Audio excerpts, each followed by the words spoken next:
മലയാളത്തിലെ ഏറ്റവും വലിയ വാർത്താപത്രം എന്നാണ് മലയാള മനോരമ അവകാശപ്പെടാറുള്ളത്. ആ പത്രം ജനുവരി 5 ഒരു പ്രധാന തലക്കെട്ടോടുകൂടി പുറത്തിറങ്ങി. ആ തലക്കെട്ട് ഇതായിരുന്നു: അപ്പോൾ അന്ന് പറഞ്ഞതോ.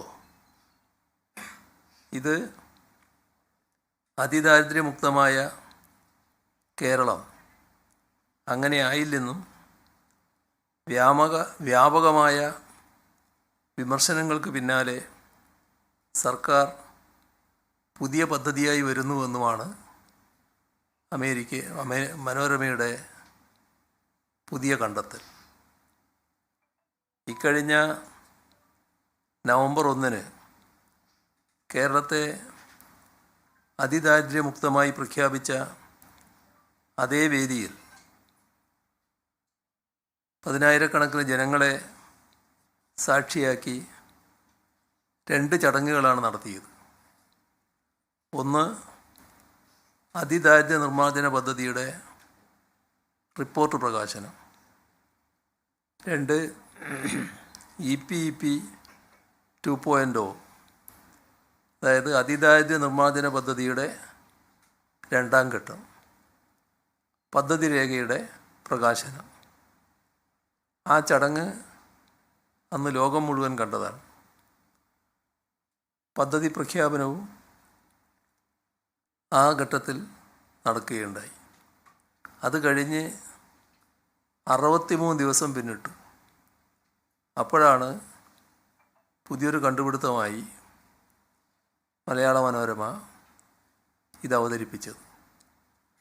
അതിദാരിദ്ര്യ നിർമ്മാർജ്ജനം പാളിപ്പോയതുകൊണ്ട് സർക്കാർ 2ാം ഘട്ടവുമായി വരുന്നു എന്ന വ്യാജ പ്രതീതി ഉണ്ടാക്കാനാണ് ശ്രമിച്ചത്.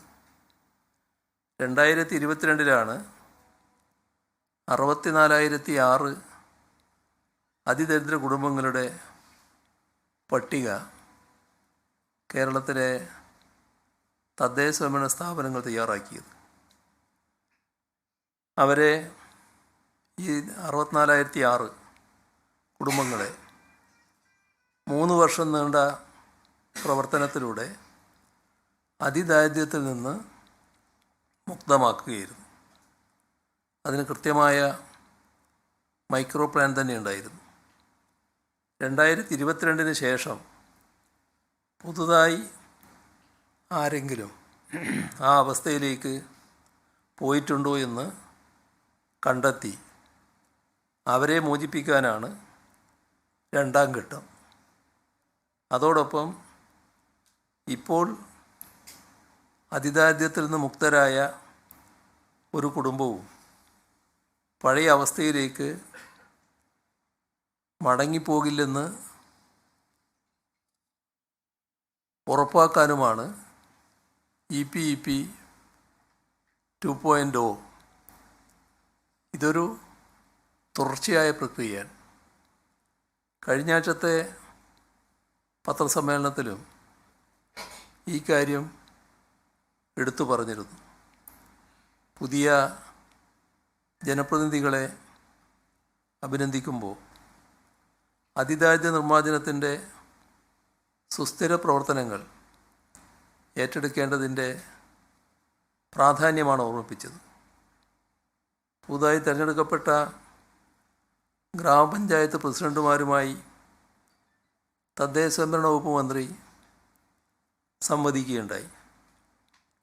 അതിൽ അതിദാരിദ്ര്യ നിർമ്മാർജ്ജനത്തിൻ്റെ തുടർ പ്രവർത്തനങ്ങൾ നടത്തേണ്ട ആവശ്യകതയെക്കുറിച്ചും ഈ വർഷത്തെ പദ്ധതി റിവിഷനിലും അടുത്ത വർഷത്തേക്കുള്ള പദ്ധതി രൂപീകരണത്തിലും അത് എപ്രകാരം ഉൾപ്പെടുത്തണം എന്നതിലും വ്യക്തമായ നിർദ്ദേശം നൽകുകയും ചെയ്തിരുന്നു.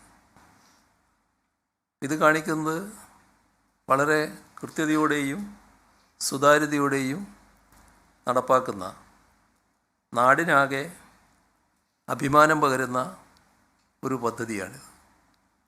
അത്തരമൊരു പദ്ധതിയെ കരിവാരി തേക്കുന്നത് ഏത് തരം മാധ്യമ പ്രവർത്തനമാണ്?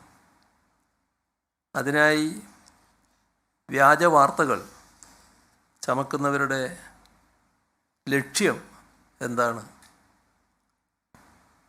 അപ്പോൾ അതിന് ഒറ്റ ഉത്തരമേ കാണാൻ കഴിയും. ജനങ്ങൾക്കെതിരായ രാഷ്ട്രീയ ലക്ഷ്യമാണ്.